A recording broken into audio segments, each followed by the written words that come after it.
We put out a shout on social media asking you if you plan on watching and why. Some of you are passing and have other things to do. Some folks were excited for the commercials, obviously, and some of you are ready for Dr. Dre and friends at the halftime show, while others would watch just about any football matchup they could get. And new data tells us that split is a broader trend, but that a few more people might actually be paying more attention to the commercials than the game. A new Ipsos poll conducted for Newsy finds that more than a third of respondents, 36%, say they are more excited to watch the commercials than the game itself. That's compared to 31% who are more pumped to watch the game itself and 26% who could go either way. And with those much anticipated commercials comes the chance to see some iconic ads.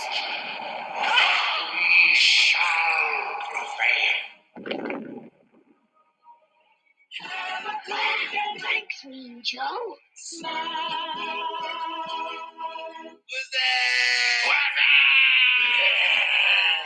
I'll be honest, I still say what's that? Just like that, and not as a joke. For decades now, Super Bowls have been prime advertising real estate with 30 seconds of ad time for this year's game going for as much as $7 million. But not every company sees the value in paying so much to showcase new ads, even companies with a history of advertising in the big game. Coca Cola is sitting on the sidelines for the second year in a row, while rival Pepsi is sponsoring the halftime show. State Farm also opted out after airing its first Super Bowl ad last year. This year, it's putting its money toward a Super Bowl ad campaign for TikTok, not TV. That opportunity to seize on the online buzz around the Super Bowl even leads to some of the game day ads dropping days before the actual game. Some companies do like a teaser, like a movie trailer of the ads for those Super Bowl spots. And it definitely, I think those are the tactics that companies use to um, keep keep the viewers engaged. That's Lindley Shu, a marketing professor at the University of Minnesota, who has done research into how effective Super Bowl advertising is at generating word of mouth buzz for companies. So, why do companies do this? Super Bowl ads, when done right, can be more iconic than the game itself. Think about it. Your company gets to market to 100 million people. You have a video that can go viral even before the game, and TV shows and websites will run your ads afterward because of the buzz they generate.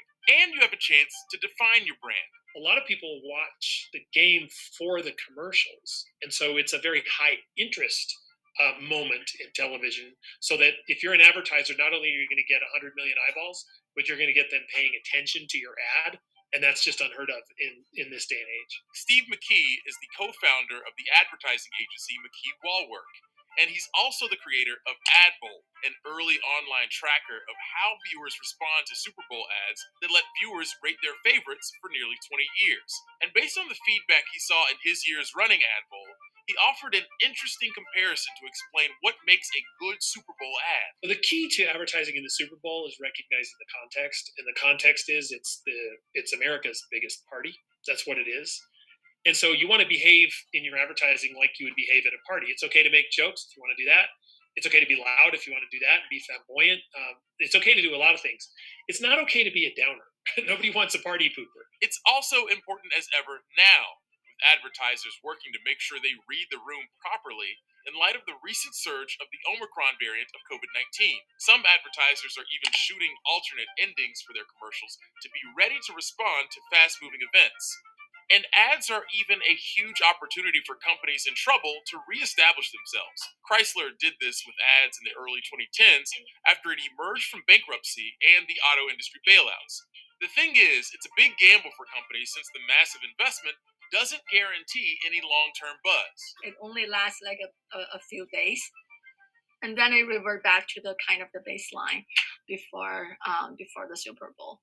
So basically, I think even for the biggest sport event, Super Bowl, where people do see there are a lot of buzz and conversations generated by those commercials, Super Bowl commercials, but that impact is actually quite short-lived. It's really about what you do afterward with that buzz. So it doesn't always mean success. Back in 2000, the game was dubbed the .com Super Bowl after 20% of the ads went to .com companies. That exposure didn't save a lot of those companies from some other bad financial decision making in the industry. After the .com bubble burst later that year, every company that advertised saw their value drop, with only 3 coming back to advertise the following year. Along comes the internet in the mid to late 1990s and the dot com boom, where all these new dot com companies were getting huge amounts of venture capital investment. And so several of these companies thought, well, what better thing to do with all the money we have than to run a Super Bowl commercial?